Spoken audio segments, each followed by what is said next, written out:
President-elect Donald Trump has announced plans to end automatic citizenship for anyone born in the U.S., a practice protected by the 14th Amendment of the Constitution.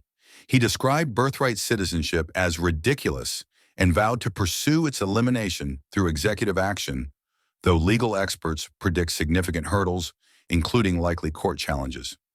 Amending the Constitution requires a two-thirds majority in Congress and approval from three-fourths of U.S. states, making such changes exceptionally difficult. In a wide-ranging NBC interview, Trump also discussed immigration policy, promising mass deportations of undocumented immigrants, including those with U.S. citizen family members. To avoid separating families, he stated they would all be deported together. At the same time, he expressed a willingness to work with Democrats on a plan to support Dreamers, undocumented immigrants brought to the U.S. as children. He acknowledged that many of them have found employment and started businesses. Trump reiterated his intention to issue numerous executive orders on his first day in office, targeting immigration, the economy, and energy policies. He also pledged to pardon individuals involved in the January 6, 2021 Capitol riot. These proposals signal a continuation of Trump's hardline stance on immigration, which marked his first term in office. However, his commitment to collaborating on issues like protections for Dreamers suggests potential areas for bipartisan engagement. Legal and political challenges are expected to shape the viability of these plans, particularly those requiring constitutional amendments. Donald Trump has a new target: birthright citizenship. It's part of the U.S. Constitution. Anyone born in the United States gets automatic citizenship. That is birthright citizenship. Donald Trump doesn't like it, though. He calls it a willful misinterpretation of the law. So his plan is to end it on day one in office. If he does, it will have far-reaching implications, especially for millions of immigrants. But the bigger question is, can Donald Trump even do it? Can he change the U.S. Constitution, and what will it mean for America? And also, how will it impact Indian Americans? Our next report tells you. It was October 7, 1885. Frederick Trump bought a one-way ticket to America. He was a 16-year-old barber searching for a better life. Frederick found that in the United States.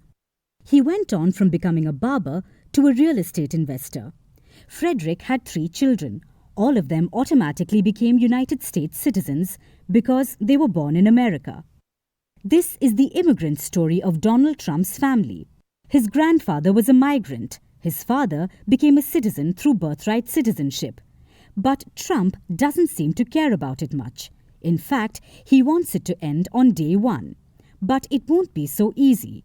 Trump could face some significant hurdles. So what exactly is birthright citizenship?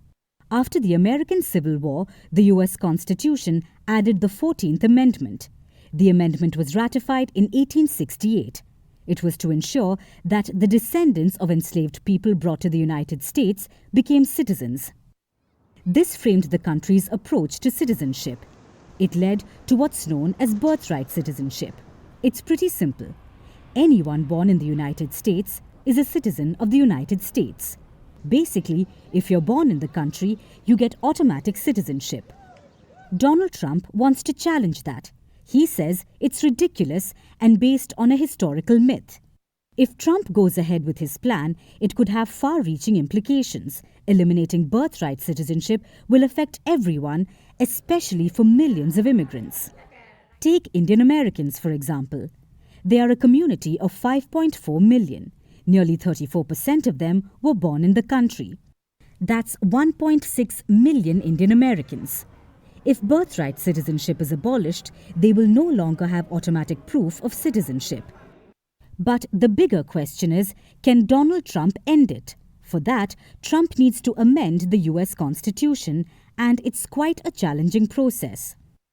There are 2 main steps: proposal and ratification. An amendment can be proposed in one of 2 ways: a 2/3 majority vote in both chambers of Congress, or called by 2/3 of state legislatures. After an amendment is proposed, it must be ratified by the states. 3/4 of all state legislatures must approve it. This is not the first time Trump is talking about this. He talked about ending it in his first term as well. This time, he wants to do it with an executive order. But it isn't going to be so simple. It will likely be a very, very lengthy constitutional process. Trump may not succeed in this, but his proposal will spark legal battles, political showdowns, and deep divisions across the nation. Because at the heart of it all is a question. What does it mean to be American? Is it a birthright, a privilege, or something else entirely? Trump's vision could redefine US citizenship as we know it, but the road ahead is uncertain. Just like Frederick Trump's journey in 1885, except while he came to build a new life in America, his grandson seeks to close that door for others.